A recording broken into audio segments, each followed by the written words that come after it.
आज हम पढ़ेंगे कक्षा 2 का विषय हिंदी पाठ 12। पाठ का नाम है ईमानदारी का इनाम।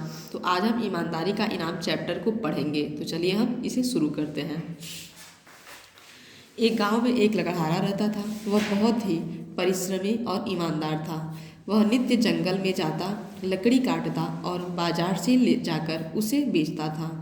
जो भी धन उसे मिलता उसी से अपना और अपने परिवार का पालन पोषण करता था। एक बार वह लकड़हारा नदी के किनारे एक पेड़ से लकड़ी काट रहा था। अचानक उसकी कुल्हाड़ी हाथ से छूटकर नदी में जा गिरी। लकड़हारा दुखी होकर नदी के किनारे बैठा था कि एक जलपरी पानी से बाहर निकले। उसने लकड़हारे की उदासी का कारण पूछा। उदास क्यों हो भाई? क्या कहूँ, लकड़ी काट रहा था, मेरी कुल्हाड़ी नदी में गिर गई। मुझे गोता लगाना भी नहीं आता, वह मेरी कमाई का साधन थी, लकड़हारे ने उत्तर दिया। जलपरी बोली, घबराओ नहीं, मैं तुम्हारी कुल्हाड़ी निकाल सकती हूँ, तुम यहीं बैठो, मैं अभी लाती हूँ।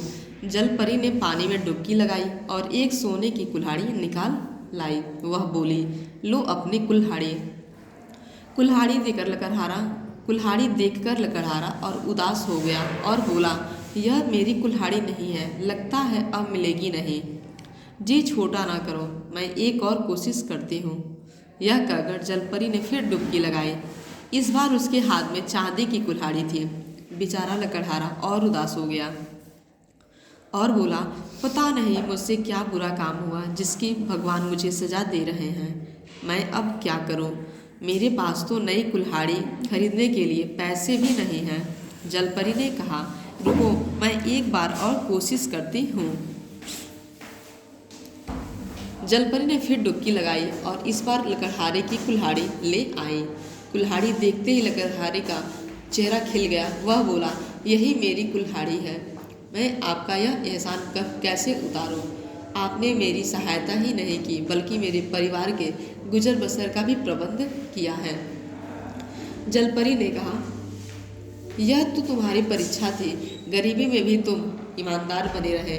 सोने व चांदी की कुल्हाड़ियाँ देखकर भी तुम ललचाए नहीं।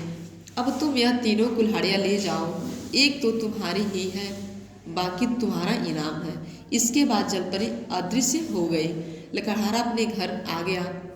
इस घटना का समाचार सारे गांव में फैल गया। घटना को सुनकर लकड़हारे के पड़ोसी के मन में भी लालच आया। वह भी एक लोहे की कुल्हाड़ी लेकर वही लकड़ी काटने गया और जानबूझकर अपनी कुल्हाड़ी नदी में गिराकर आंसू बहाने लगा। थोड़ी देर बाद जलपरी आ गई, उसे सांत्वना दी और कहा, घबराओ नहीं, मैं तुम्हारी कुल्हाड़ी निकाल देती हूँ।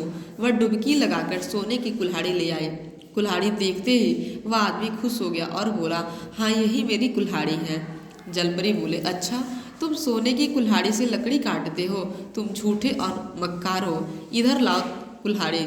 उसने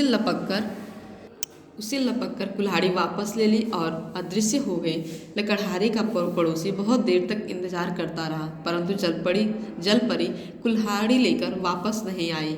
अंत में हार कर वह घर लौट आया। इसलिए बच्चों, हमें लालच नहीं करना चाहिए, हमें अपनी ही वस्तु से संतुष्ट हो जाना चाहिए। तो आप इस चैप्टर को ईमानदारी का इनाम का अच्छे से पढ़ेंगे। बहुत ही अच्छी कहानी है। कभी भी दूसरे के सामान का लालच नहीं करना चाहिए। कभी भी अपने परीक्षा में चोरी करके नहीं लिखना चाहिए। कभी भी नकल नहीं करना चाहिए। ईमानदारी का इनाम यही होता है कि अपना स्वयं का खुद का ही मेहनत करना चाहिए, खुद की मेहनत से आगे बढ़ने का कोशिश करना चाहिए। ये नहीं कि सामने वाले के पास ज़्यादा है तो हम लालच से उसका सामान ले लें। कभी भी लालची नहीं होना चाहिए। तो आप इस चैप्टर को पढ़ेंगे, ये आपका होमवर्क है कि आप इस कहानी को पढ़ेंगे और इसे आप समझेंगे। आज आपका क्लास ही ओवर हो रहा है। Thank you.